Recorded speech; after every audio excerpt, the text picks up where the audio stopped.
You cannot judge a war and how disgusting it is until you've been there, right? So you're asking idiotic people whose biggest problem is trying to cancel their Netflix subscription or their Amazon Prime delivery being late to judge the morality of a war in Israel. I would stop wanting these people to expect them to understand. It doesn't matter if they understand or not. What matters is that the IDF win, that the Israel territory is secured, and that's what you guys are doing. And I think that's very sensible.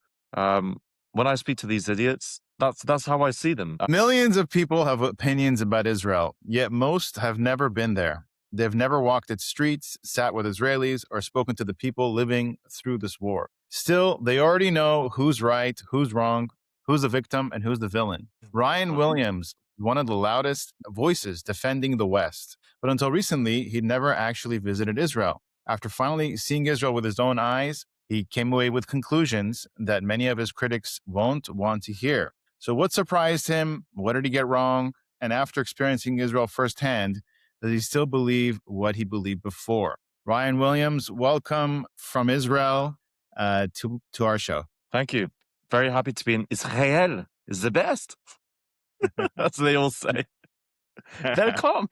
I love you.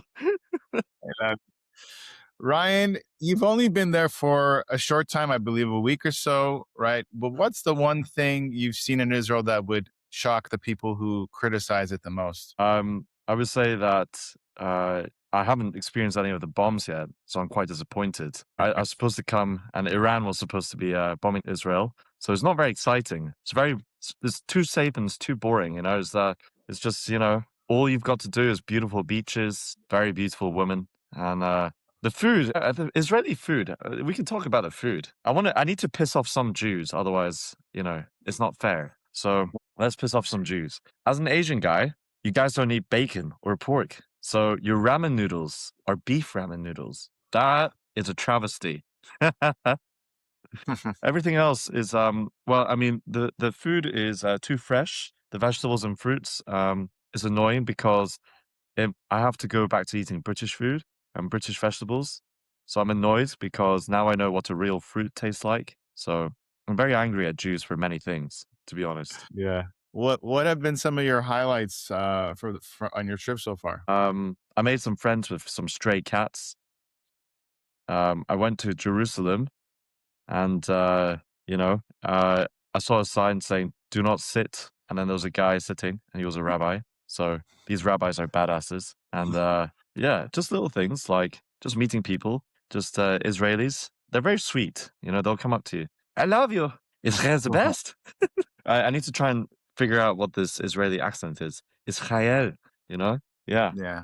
I discovered that 20% of Israelis are actually, Arabs. So it's, in the West, it's quite easy to see who's friendly and who's not. Whereas Israelis, I'm Asian, so you guys look all the same to me. And a funny thing is, I discovered that Israel is in Asia, so Israelis are Asians. So we own you guys. You're just my Jewy Asians. Oh, so there's a lot of accusations against Israel, including apartheid. Is that something that you've been seeing in your trip so far? Well, I'm in a lot of danger because you don't have enough apartheid.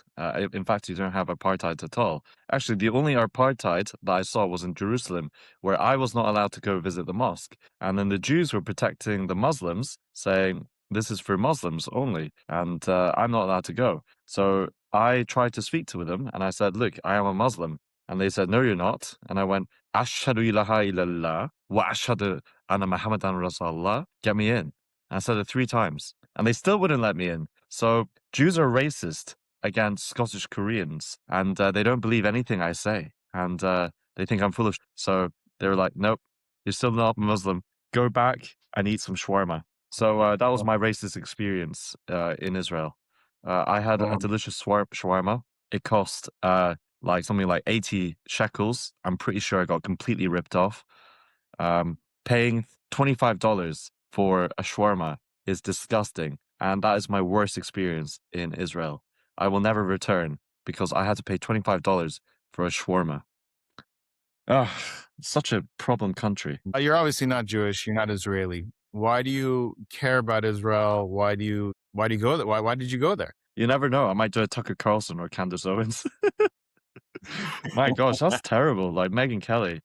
Well, I mean, I dislike Islam, and that's where it all started from. I didn't start going, "Oh, I love Israel. It's the best." I just started going, Islam is a problem religion to say the least. Is disgusting. You know, I watched videos about Yazidi girls getting burnt alive. 19 Yazidi girls getting burned alive because they got raped and then they're not pure anymore, and then they decided that they have to kill them. And then I spoke up about this, and then they called me Islamophobic for 19 Yazidi girls, beautiful by the way, get burned alive. And if I talk about it, I'm an Islamophobe. So it seems that people are focusing on the wrong problems. And I'm generally quite an asshole, so I can't keep my mouth shut. So I decided to speak up. And the more I did speak up, the more I realized every single problem that people want to talk about, for some reason, it all originates to the Jews. And as an Asian man, I thought, this doesn't make sense because whatever they think that the Jews are doing, the Chinese and the Asians, we're definitely doing, and we'll do it 10 times worse. So good luck to these idiots who blame the Jews. Wait until the Asians take over, then we'll finish them off. So they don't know who the real enemy is, and believe me, the real enemy is much more powerful and dangerous and has way less morals than they could ever imagine. So they will look like this. Hello. Yeah. So why do you think there is a double standard against Israel? I think there's a few reasons. To be honest, when I came to Israel, uh, people are very proud here, and people wear their religion and their identity on their sleeve, which means that they're very overt and open about it. And, people are simply like it's like high school out there. People never grow up. If you're different at school, people pick on you, right? If you're doing better than everybody else, then people don't like that. If you're better looking than everybody else, it can go one of two ways. They can like it or they can be very jealous of it. The fact is, Jews are insanely smart people as a general race. I think the Ashkenazi Jews have some of the highest IQ in the world. They say Korea has the highest IQ in the world, and because I'm Korean, I'm going to stick up for the Korean team. We do, but then you guys can be a second. It's fine. But they're going to be naturally jealous, and I'm glad we've got the Jews in many respects, because if it wasn't the Jews taking all the bullshit from all these idiots, then I would be getting all the racism. So that's brilliant. And then furthermore, I was just thinking yesterday, we have to be very grateful to Islam because if there was no Islam that everybody hated, do you know who they would hate? You guys. So Islam, by being such degenerate, inbred idiots of a religion, actually saves the Jews from all the other people in the world. Because we got to focus on Islam. Nobody focuses on the Jews as much because we're all hating Islam. So whenever you see one of these Islamic terrorist idiots doing something up in the West, you should be very grateful because then all the media attention goes to them, not to the Jews. But but it seems like all the attention is on the Jews. I mean, I don't see how it could get that worse than what it is now. So you're Well, saying it could get. yeah, it could be a lot worse. Furthermore, Mhm. I don't believe that the media attention is all on the Jews. I think if I'm sure we can pull up some data. The media attention, certainly right now on Instagram, which is where I specialize, is definitely on these third world migrants, very low IQ idiots. Trust me, they get a lot of attention. Jewish racism is actually quite positive racism in the sense that you're too smart, you're too successful. Yeah, you guys are able to climb any hierarchy and control it. I would love to hear this about me. That's like saying, Ryan, you're too handsome. Your appendages are too big. You're too one. You're too intelligent. I mean, I would love the Jewish stereotypes on me. But I'm Asian, so that's why I say I'm hung like a chipmunk. But I've gone off balls to fight Islam.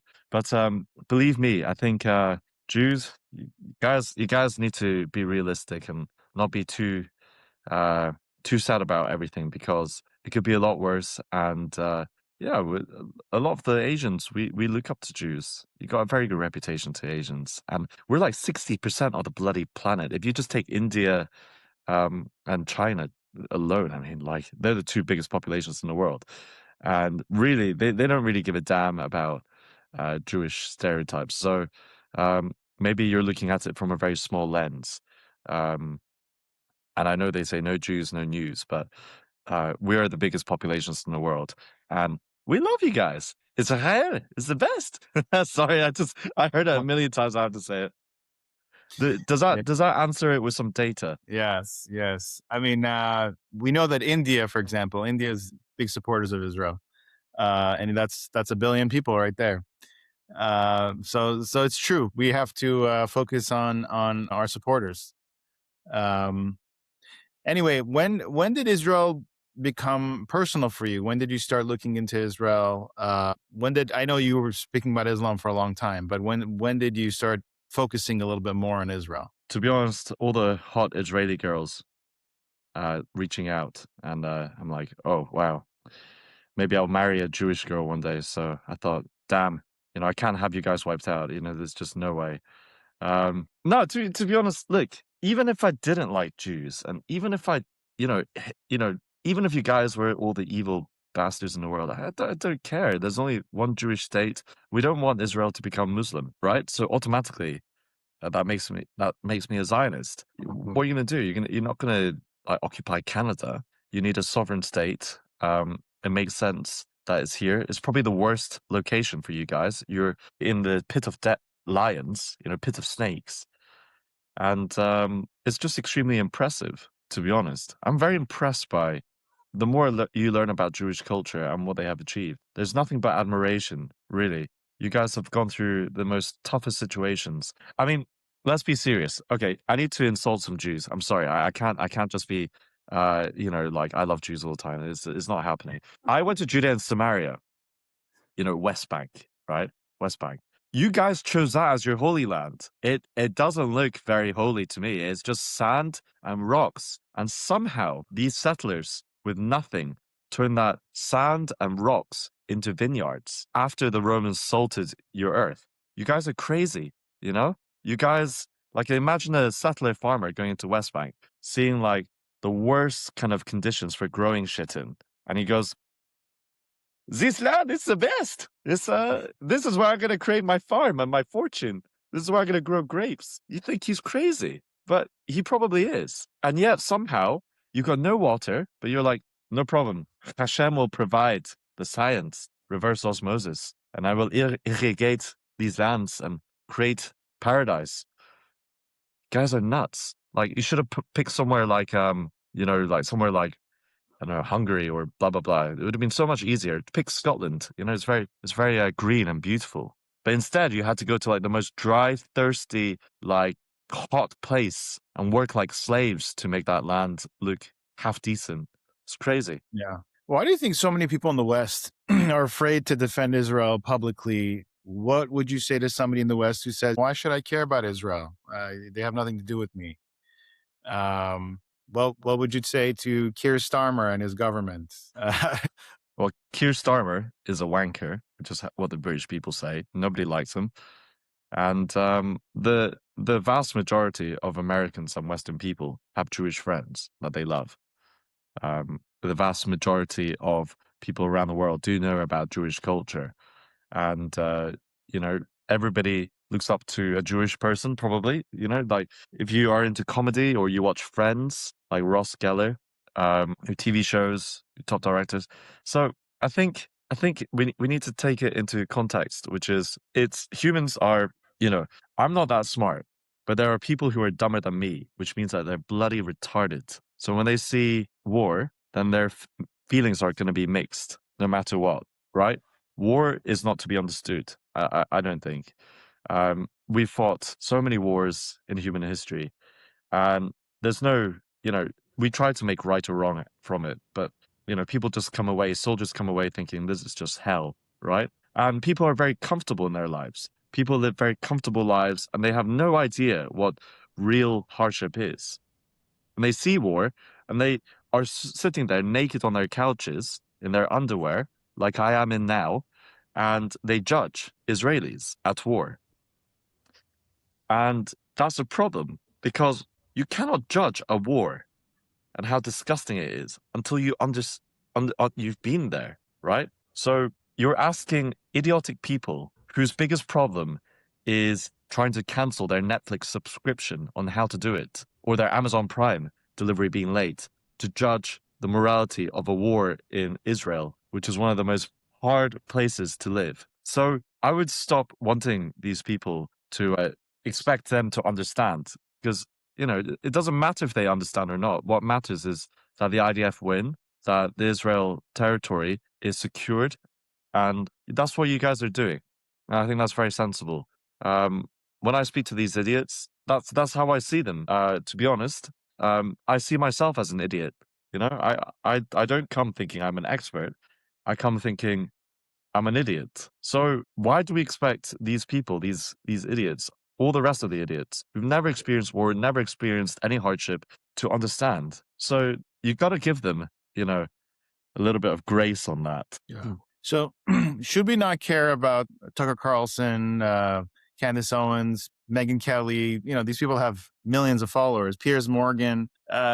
Should we not care about them, even though they have such a big reach? Okay, well, this is where I want to talk business because we need to be beating these people. So let's talk business. You're always going to have enemies, okay? And now they are media enemies, and it's war. It's communications war up there, and I'm in the war. I'm a vocal guy, and these people hurt me as well because their followers say that I'm a spy, CCP spy. Maybe I am, but I'd be a North Korean spy. So they say I'm Mossad. If anybody wants to hire me, I need a job. You know, I'm Asian, so my morality swings. No, I'm joking. But what I'm saying is we need to focus. Where's the money? Like I've been doing this for a couple of years, full on, and there's no money, there's no investment package, there's nothing really to support content creators. So they say that I get paid 7K from Benjamin Netanyahu. I expect a lot more, to be honest. We need to get funding out there.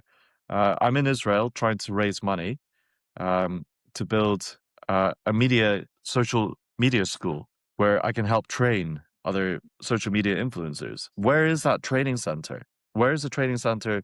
Do you just expect your citizens to get onto Instagram and win the battle without any training? We need an IDF for communications. If the IDF is winning kinetic warfare, but you're losing the media war, surely you need an IDF of media. So people like you who are doing YouTube. If people imagine a young Israeli boy or girl or something in between, whatever, comes up to you and says, "Hello, I would love to do what you do. Join the conversation. I have some great ideas. I want to start YouTube." You would be like, "Great! If you've got talent, let me help you." Right? But it'd be informal. Where is the formal version of this on a large scale? You guys have the money, so let's invest. Let's invest into social media schools. I haven't seen one in in Israel. And when I say I want to build a social media school, I've spoken to Ariel University. They go, "Oh, that's a great idea." Okay. And then I go, "Well, where's the money?" Then they go, "Well, we don't have any because we're struggling ourselves." So I think that's the problem. You're complaining about a problem that you haven't invested in, but I'm sure if you invested into it, you can make a considerable change because you have a lot of talented people. You've got a lot of talented Jews and allies of Jews, and even Christian, Arab Christians or ex-Muslims who are very determined to actually have their voice. But it's very difficult. Social media is a very difficult game. Only 1% succeed, or less than 1%. Sorry, it's like 0.001%. You know how hard it is on YouTube. So if we're not big in population and we're a small minority, right, then we should have some help to build the schools. So if any investors or people who actually want to do something, don't just complain about it. Let's put the money into a social media school. Let's invest into the future of Israeli kids and diaspora Jews all around the world, and build a social media school. A section for YouTube, a section for TikTok, Instagram, short forms, and we can do this. We're smart people, and we've got the money, so there's no excuse. Yeah. I think it's a great idea. Definitely needed. What do you have to say about these countries like Qatar and Iran and Russia flooding our social media with their misinformation, disinformation, propaganda? Um, Most of it is anti-Israel, anti-West type of thing. Do you think we can really combat that aspect of it? Yeah, we're a lot smarter, and they have done something sensible. They've invested into social media, right? Has this has have we done that on our side? Has there been a right wing group in the UK that invests into? Well, they probably have, right? But we need to do it to a much larger scale because we're not winning. And I'm sure that there's right wing groups all around the world who see this problem, and we just need to invest into it. We need more right wing. Let's just not even say right wing. Let's just say non woke, idiotic, or non enemy, non jihadi, or non Russian funding. It's also Turkey. Turkey is a huge contributor.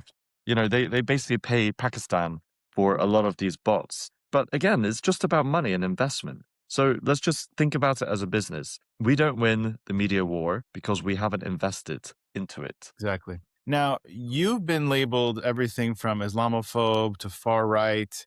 You are associated with Tommy Robinson. Well, what's the biggest misconception people have about you, and what your mission is? let me let me think about this. I think people think that I'm a racist, bigoted idiot, and they're not too far from the truth. But in the sense that I actually I insult Somalians all day long because it's really good fun, and I insult Muslims or Islam. I insult Islam a lot. But what they don't realize is my hero is Ayan Hershey Ali, who's an ex-Muslim Somalian, absolute hero. What racism and all these cheap words is just like a very easy way to to call somebody out and to put them inside a box. But really, I'm a pretty normal, nice guy. Like I have plenty of friends from all backgrounds, and all the people that I insult. The more I insult you, it probably means that I like you. Apart from Islam, apart from Islam, but I'm willing to have the conversation with anybody, and I've got lovely Muslim friends who are actually some of them turning ex-Muslim. The biggest misconception would be that we just have a hatred, and this, they try to make far right people just hooligans, low IQ hooligans. Well, I'm a private school educated classical cellist. Not do I look like a racist right wing thug to you? Well, it's not the case. I'm a normal guy who grew up in a very loving family. I've had a very privileged life, and I'm just your regular quiet majority, and a lot of us just see the terrible things happening and we want to address it. And the more you call us racist or these kind of things, the more we realize that we're actually there's a problem here and we want to solve it. What impact is Tommy Robinson having on Britain?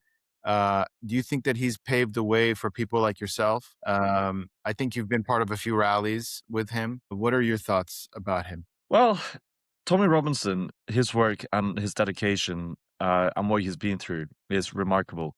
And we have to look up to such a tenacious guy because he hasn't had the privileges that the wealthy or the middle class of the UK have had. He's been given very little, and he's done a lot. It's time for middle class and upper class and whatever class of everybody else to step forward.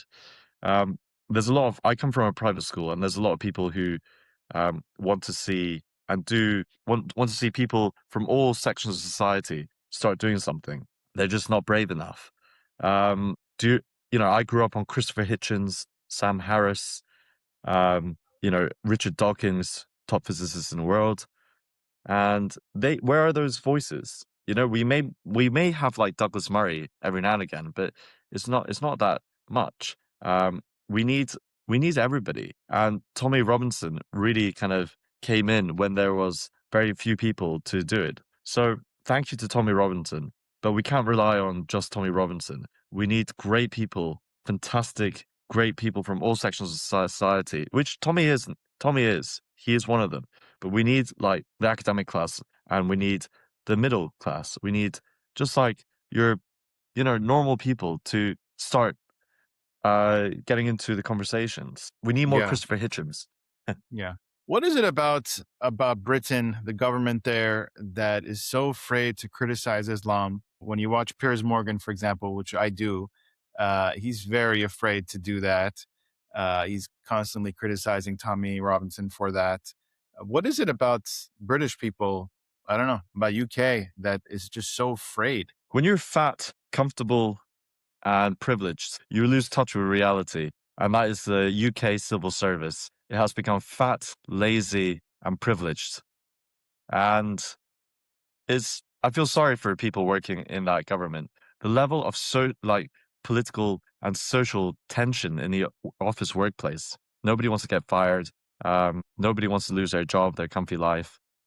And as long as that remains in the British civil service, people are just going to get fatter and uglier. And then they're going to be looking at all the IDF soldiers in Israel and your citizens getting fitter and stronger. I'm going to go, the only way that I can get a girlfriend or a boyfriend in the future is I get people to hate them because they're becoming too good looking and strong. So they're going to take over our dating world. So they're very afraid.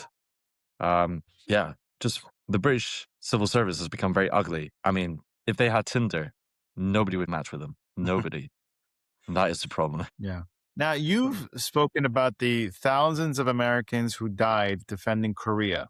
Do you feel like you're paying back a debt to the West for that? Yeah, I mean, also the British Empire, it created Hong Kong, Singapore, the West saved Korea. I'd be speaking Japanese. It's obvious. Even China owes a debt to the West. So the China would be completely overtaken by Japan if not for the West. So China, the Chinese, if there's Chinese people watching this, tell your bloody government that we need to be helping the West because we owe a debt. And Israel was a part of the negotiations for the freedom of Korea.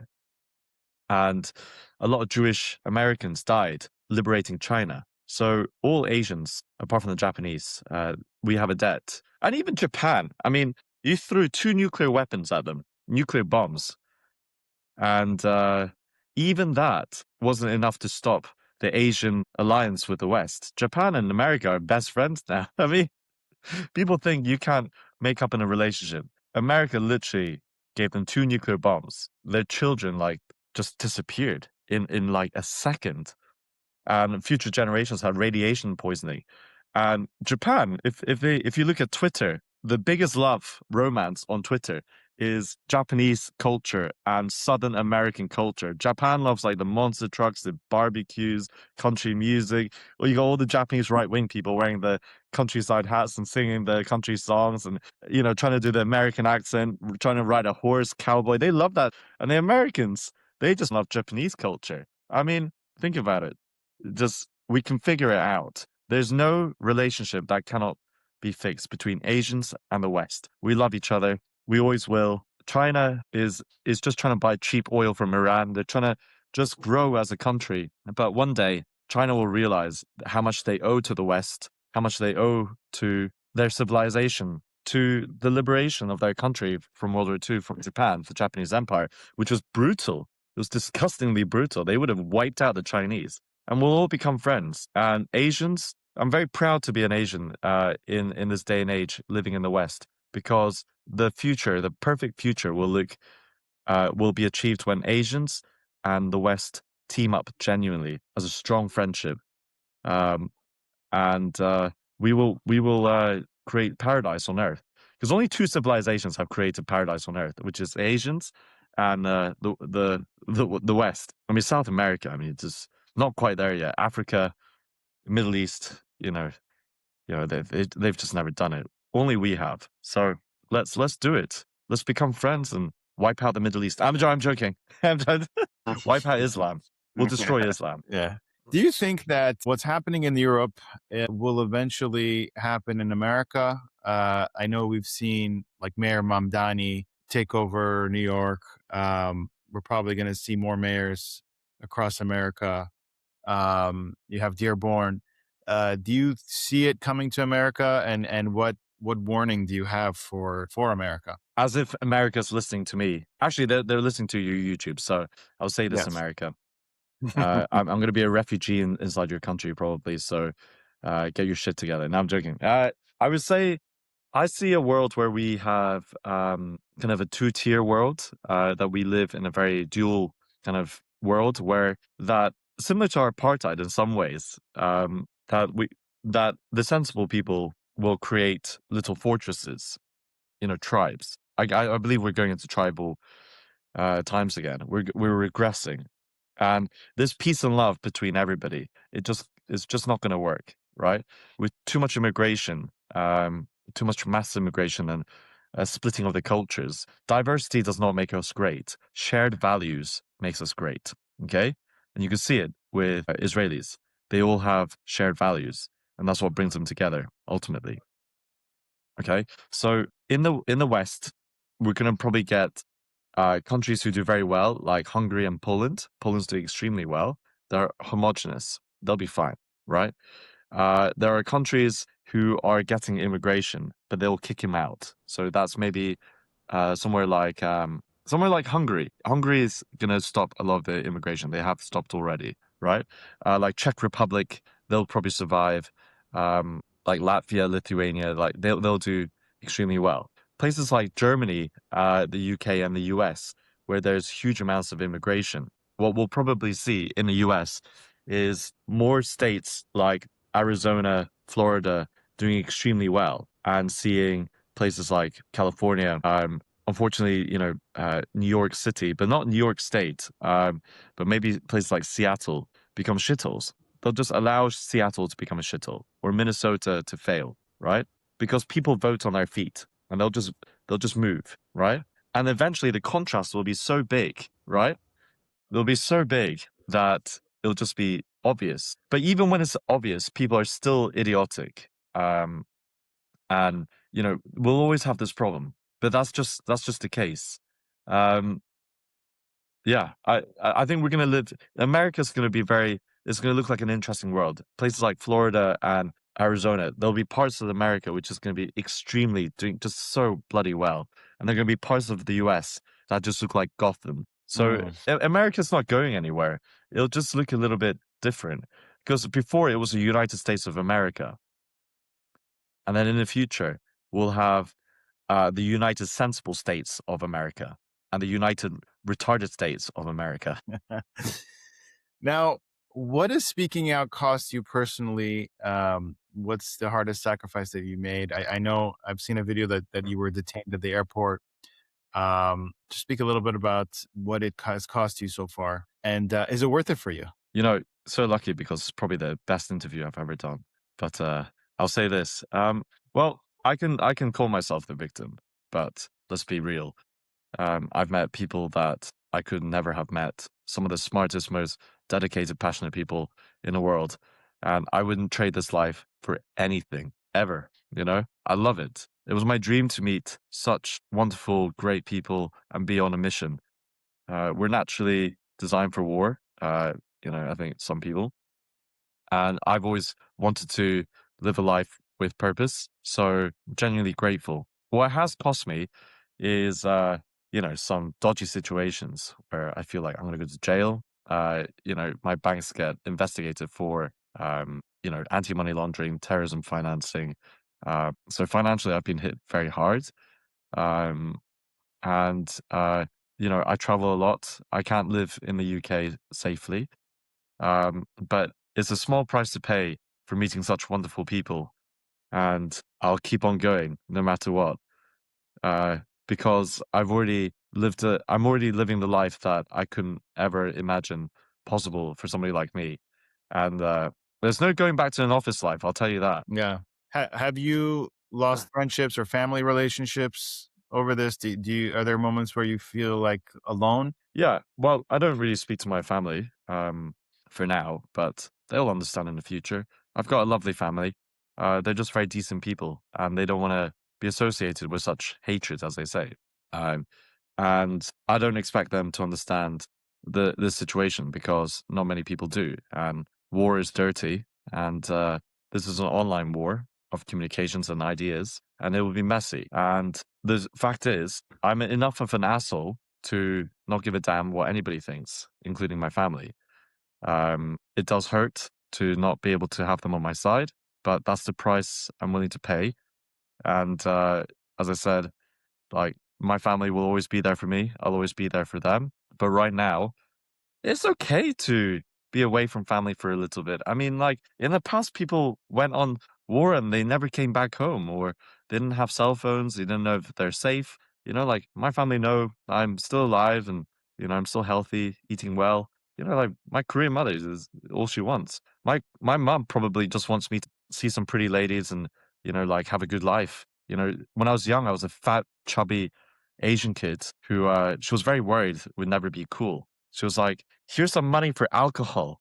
Go drink with your friends. Buy them some alcohol. Buy your friends, like make some friends by buying them alcohol." Right? That was my mom's biggest worry when I was young, and she was right to worry about those things because I could have been a fat, chubby, geek. Now I have loads of friends, so she's probably secretly very happy for me.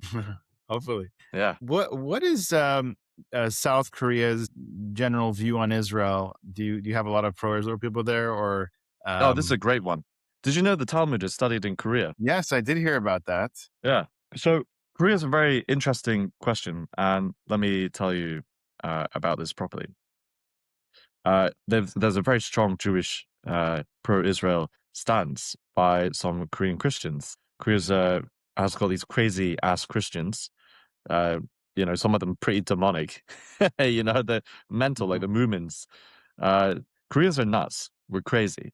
Whatever North Korea is, South Korea is a kind of happy version of that, but we're still crazy. So some of them are like, we need Israel, otherwise Jesus will never come back. So they're super pro Zion, maybe for the wrong reasons. I'm pro Zion, just because I don't want Israel to become a Muslim country, and I think that high IQ, intelligent, good-looking people, we need to protect them because there's not enough of them, and I'm sick of looking at fat, ugly idiots. That's why I support Israel, because I'm sick of looking at fat, ugly idiots, and I want to see good-looking people. That's the real reason I support Israel. It's so good looking. But anyway, so Korea also has a very uh, uh, like very, very woke idiots in Korea.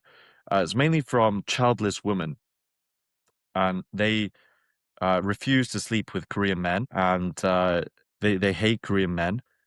They say that we all have small penises and we're arrogant, and they're not wrong. But as a Korean man, if they say the thing that they hate most in the world is a Korean man, then and they vote left and they're woke and they're pro-Palestine, then there's a problem for men like me. Maybe that's why I'm doing this, because secretly I got rejected by a Korean girl, and I'll probably never marry a Korean girl. So a Jewish girl is my only chance. Mhm. Now, why do you think it is that the United Nations kind of doesn't speak about the atrocities that happen in North Korea and Iran and all these different countries? They get put on the Human Rights Council, but yet anything Israel does, if Israel breathes or whatever, they put sanctions on Israel. There's a huge double standard with Israel. Why do you think that is? The UN has lost their balls physically, physically. You've got far too many childless woke women in there who see refugees as children replacements. They either get a cat or a refugee, but they don't actually take in the refugee. I wish they did. I wish they actually adopted a refugee, because they would get raped and then they would be destroyed and they would become right wing instantly. But instead, they live in this fantasy world where these refugees are their children and they have a hero complex and savior complex. And unfortunately, Jews are not refugees. They're not weak. They're not pathetic children that you have to look after. Jews are powerful, very successful people who don't need to be looked after by anybody. The UN is designed in this motherly figure to look after people. So who needs to be looked after? It's not the Jews, right? You need to look Yeah. after the poor. And what we don't realize is that a lot of these countries have terrible cultures. They're poor because they have terrible cultures. They are barbaric to their own people. They have a religion, mainly Islamic countries. The UN mainly looks after Islamic countries. And because the religion is so shit and people are so inbred, they are in such poor, awful conditions. And therefore, the UN is naturally there to help these, people and fight poverty. But they have poverty because not because of us. We've given them over $1 trillion in funding to Africa. $1 trillion went into Africa and they still have mud huts. Doesn't make sense. What the UN needs to realize is that sometimes you cannot help a culture that doesn't want to help itself. It's like one of your friends who falls into drugs and all he wants to do is just take as much drugs as possible and just die. We all want to hold on to that person, but you realize the more you hold on to that person, the more you're just hurting yourself. And the UN has to come to the sad realization that they have good intentions, but all the wrong outcomes. And they're now they are hurting us. They're hurting good people in this world for the sake of trying to save these horrific cultures that just need to go. And it is a very sad. Imagine going up to a UN employee who has had a privileged life all their life and telling them, we cannot give the funding, which means that these people are going to have to starve to death. And Boko Haram is going to murder each other. And these women are just going to get raped, tortured, and, you know, burnt alive. And there's so little that we can do. Yeah, it's difficult. We're not ready to make the hard decisions. Ryan, I appreciate your time and hope you enjoy the rest of your trip and hope to be in touch with you. Catch me See you all later. Bye.